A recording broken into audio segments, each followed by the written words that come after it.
jirus ilmaan oromoota mirga isaan mulqame hadhaadhaan jiraata.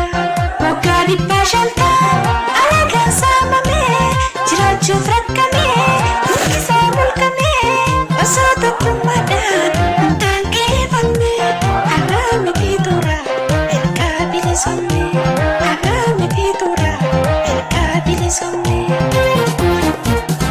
Marti yaalami farqa jirtan hunda abiyyin nuukee galee warra sodaa lama danuu cabsee gabroomsa barbaada waasaa itti muddaa mukii fadhaa siitaa waasaa itti muddaa mukii fadhuu siitaa.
Marti yaalami farqa jirtan hunda abiyyin nuukee galee warra sodaa lama danuu cabsee gabroomsa barbaada waasaa itti muddaa mukii fadhaa siitaa waasaa itti muddaa mukii fadhuu siitaa waasaa itti muddaa mukii fadhaa siitaa waasaa itti muddaa mukii fadhuu siitaa waasaa itti muddaa mukii fadhaa siitaa waasaa itti muddaa mukii fadhuu siitaa.